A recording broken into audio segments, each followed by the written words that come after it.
नमस्कार साथियों, मेरा नाम है हरीश वर्मा। मेरे चैनल टीचिंग टॉक में स्वागत है। साथियों, आज पढ़ाऊंगा आपको हुमायूं के बारे में। हुमायूं कौन था? तो बाबर का बड़ा बेटा था हुमायूं। ठीक है। तो साथियों, मैंने पिछले वीडियो में आपको बताया था कि बाबर ने मुगल वंश की स्थापना सन 1856 में किया था, जो कि पूर्णतः गलत है। मैंने जल्दबाजी में मिस्टेक कर बैठा था। ठीक है। तो 1526 में मुगल वंश की स्थापना ये करते हैं बाबर भारत में। आपको याद रखना चाहिए। साथियों, बाबर का बड़ा बेटा का नाम था हुमायूं। हुमायूं ने साथियों मुगल वंश में 2 कार्यकाल में सत्ता को संचालित किया। पहला है 1530 से 1540। उसके बाद साथियों 1555 से 1556 के मध्य इन्होंने टोटल शासन किया। इसको आपको याद रखना चाहिए। ठीक है। 1540 से 1555 के बीच में शेर शाह सूरी, जो दूसरा अफगान साम्राज्य का संस्थापक थे, उन्होंने राज किया। ठीक है। तो आइए हम अच्छे से पढ़ते हैं हुमायूं के बारे में। साथियों, हुमायूं का जन्म ना सन 1508 में होता है। ठीक है। 26 दिसंबर सन 1530 में बाबर की मृत्यु हो जाने के बाद उसके 3-4 दिन बाद हुमायूं दिल्ली की गद्दी पर बैठता है। इसको आपको याद रखना चाहिए। ठीक है। आइए हम कुछ फैक्ट इसके बारे में देखते हैं। तो इनका जन्म 1508 में होता है। साथियों, इनके पूर्ववर्ती शासक इनके खुद के पिता बाबर थे। उसके बाद हुमायूं के बेटे अकबर इनके उत्तरवर्ती शासक होंगे। ठीक है। साथियों, इनकी टोटल आधिकारिक तौर पर 9 पत्नियां थी। ठीक है। आपने सुने होंगे कि पहले के राजाओं, सुल्तानों, शासकों ने बहुत सारी शादियां करते थे। इसके पीछे एक ही उद्देश्य था कि हमें साम्राज्य को विस्तार करना है। तो प्राचीन काल के इतिहास, मध्यकाल के इतिहास में जितने भी राजा हुए, शासक हुए ना, उनका एक ही उद्देश्य था कि हमें साम्राज्य को विस्तार करना है। ठीक है। तो साम्राज्य को विस्तार करने के लिए उसके पास 2 ही विधियां थी, 2 विकल्प थे। पहला कि युद्ध करके साम्राज्य को विस्तार करना है, दूसरा विवाह के माध्यम से उस क्षेत्र को अपने अंडर में करना है। आपको याद रखना चाहिए। ठीक है। तो टोटल 9 पत्नी थी, लेकिन 5 पत्नी के बारे में ही मैं आपको बता रहा हूं। ठीक है। तो हमीदा बानू बेगम इनकी पहली पत्नी थी। चांद बीवी दूसरी पत्नी थी। हाजी बेगम तीसरी पत्नी थी। चौथा है बेगा बेगम और 5वां है बेगा बेगम। आपको याद रखना चाहिए। ठीक है। साथियों, हुमायूं ना तिमूर मुगल घराने से संबंधित रखता था। ऐसा इसलिए क्योंकि हुमायूं का जो पिता है बाबर, अपने आप को तैमूर लंग के वंशज मानते थे। तैमूर लंग के वंशज होने के कारण नाम से ही तिमूर मुगल रखा गया है इसके घराने को। साथियों, बाबर की मृत्यु 26 दिसंबर 1530 को होता है ना, तो उसके पहले, मृत्यु के पहले ना, अपने जितनी भी संपत्तियां थी, साम्राज्य था, उसको अपने 4 बेटों में बराबर बराबर हिस्सा में बांट दिया गया था। ठीक है, मरने से पहले, ताकि इन चारों भाइयों में लड़ाइयां ना हो, युद्ध ना हो, सत्ता की प्राप्ति के लिए। इसी कारण बराबर हिस्से में बांट दिया था। तो हुमायूं इनका बड़ा बेटा था ना, आपको याद रखना चाहिए। ठीक है। हुमायूं, हिंदाल, असगरी, कामरान, इनके 4 बेटे थे। आई बात समझ में? हुमायूं को साथियों दिल्ली के गद्दी सौंपा, दिल्ली यहां पास है ना, और हिंदाल को मेवाड़ क्षेत्र को सौंप दिया था सत्ता को संचालित करने के लिए। ठीक है। असगरी को संभल का क्षेत्र दे दिया था। संभल दरअसल उत्तर प्रदेश के इलाका है, एक जिला है। ठीक है। तो संभल क्षेत्र को असगरी संभाल रहे थे। कामरान को काबुल कंधार के क्षेत्र दिया था। काबुल कंधार साथियों अफगानिस्तान का इलाका है, इसको याद रखना चाहिए। साथियों, हुमायूं ने अपने चाचा के लड़के मिर्जा सुलेमान को बदख्शा का सत्ता सौंप दिया। ठीक है। तो बदख्शा का सत्ता को हुमायूं ने सौंप दिया था अपने चाचा के लड़के सुलेमान को। बदख्शा साथियों अफगानिस्तान का इलाका है, आपको याद रखना चाहिए। इधर है बदख्शा। ठीक है, 20 से बदख्शा, आपको याद रखना चाहिए। ठीक है। तो यह सत्ता संचालित में बहुत बड़ा योगदान रहा इन चारों भाइयों का, और खासकर मिर्जा सुलेमान का। साथियों, आपको याद रखना चाहिए कि हुमायूं दिल्ली के गद्दी पर बैठने से पहले यही बदख्शा का सूबेदार था। आई बात समझ में? साथियों, उस समय ना 2 महान राजवंश भारत के उत्तरी क्षेत्र को अधिकार में लेने के लिए युद्ध कर रहे थे, लड़ाइयां कर रहे थे। उन 2 साम्राज्यों का नाम है साथियों, उन 2 राजवंशों का नाम है, पहला मुगल वंश और दूसरा अफगान वंश। इन दोनों के बीच में उत्तर भारत को आधिपत्य करने के लिए बहुत ज्यादा युद्ध, लड़ाइयां हो रही थी। ठीक है। तो अफगान वंश और मुगल वंश के बीच में भयानक युद्ध हो रहा था भारत के उत्तरी क्षेत्र को हड़पने के लिए। ठीक है। तो गुजरात के क्षेत्र में बहादुर शाह, ठीक है, बहादुर शाह जो अफगान साम्राज्य का शासक था। ठीक है। बिहार, बंगाल के क्षेत्र में महमूद लोधी जो कि बहलोल लोधी का भाई था, इसको याद रखना चाहिए। तो बिहार बंगाल के क्षेत्र में अफगान वंश के शासक महमूद लोधी राज कर रहे थे, आपको याद रखना चाहिए, ठीक है। दिल्ली के क्षेत्र में हुमायूं थे, ठीक है। साथियों मालवा के क्षेत्र में रुद्र प्रताप, ये है मालवा का क्षेत्र, रुद्र प्रताप देव शासन कर रहे थे। तो बहादुर शाह जो अफगान शासक थे, इनकी दोस्ती साथियों रुद्र प्रताप देव से हुआ था, जो मालवा के शासक थे, ठीक है। बहादुर शाह गुजरात के क्षेत्र में, महमूद लोधी बिहार बंगाल के क्षेत्र में राज कर रहे थे, ठीक है। बहादुर शाह साथियों अपने क्षेत्र को विस्तार करने के लिए इधर तेजी से आगे बढ़ रहे थे दिल्ली की ओर, ठीक है। महमूद लोधी भी बिहार पश्चिम बंगाल क्षेत्र से अपने साम्राज्य को विस्तार के लिए अवध कन्नौज दिल्ली की ओर तेजी से बढ़ रहे थे, ठीक है। हुमायूं भी तेजी से उधर की ओर बढ़ रहे थे जिधर अफगान साम्राज्य का शासन चल रहा था। यानी कि इन दोनों के बीच में, इन दोनों राजवंशों के बीच में लगातार टकराव हो रहा था सत्ता प्राप्ति के लिए, इसको आपको याद रखना चाहिए, ठीक है। तो इसी बहादुर शाह, तो हुमायूं ने जो दिल्ली पर बैठा था, बहादुर शाह को हराने के लिए अपनी सेना को भेजता है, ठीक है, बहादुर शाह को हराने के लिए। लेकिन रुद्र प्रताप देव से इनकी दोस्ती रहती बहादुर शाह से, ठीक है। तो इनको हराने के लिए, हुमायूं की सेना को हराने के लिए रुद्र प्रताप की सेना ने इनको घेर लेता है मालवा के आसपास के क्षेत्र को, ठीक है।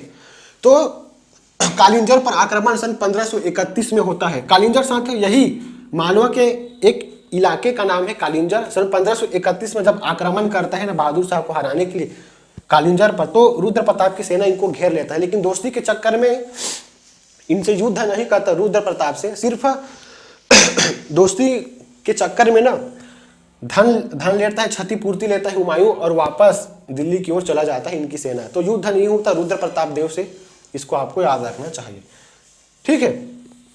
साथियों महमूद लोधी बिहार बंगाल की ओर राज कर रहे थे। ये तेजी से वाराणसी की ओर, जौनपुर की ओर तेजी से बढ़ रहा था, ठीक है।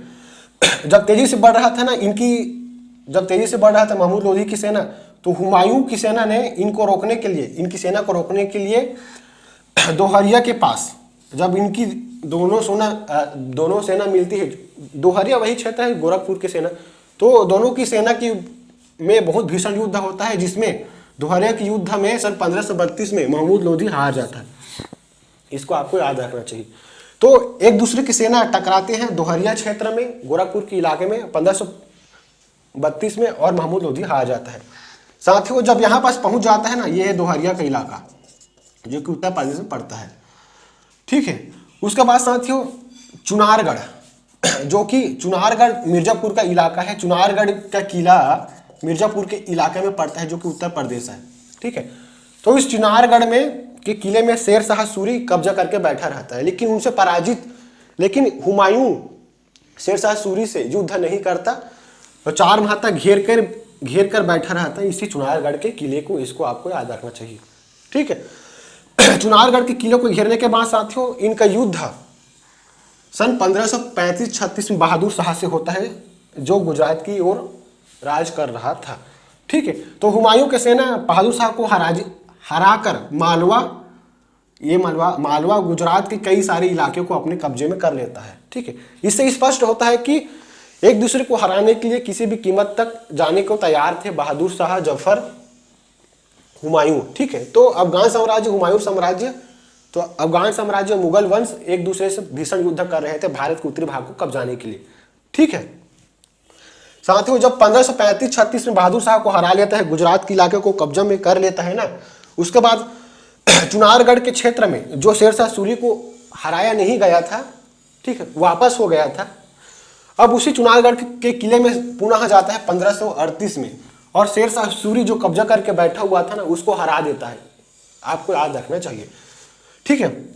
दोहरिया को जीत लिया, चुनारगढ़ को जीत लिया, ठीक है, बहादुर शाह को हरा के मालवा गुजरात को जीत लिया। उसके बाद साथियों इधर है चौसा नामक एक इलाका बिहार की ओर, ठीक है, देख रहे हो ना, बिहार बंगाल की ओर तेजी से आगे बढ़ रहा था, ठीक है।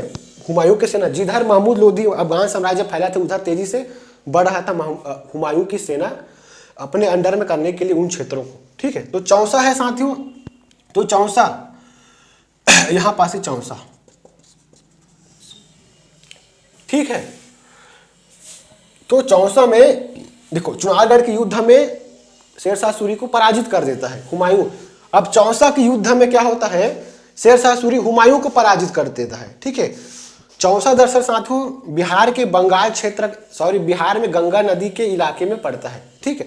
तो गंगा नदी में बाढ़ आने से ना हुमायूं की कई सेना मर जाते हैं गंगा नदी में बाढ़ आने से।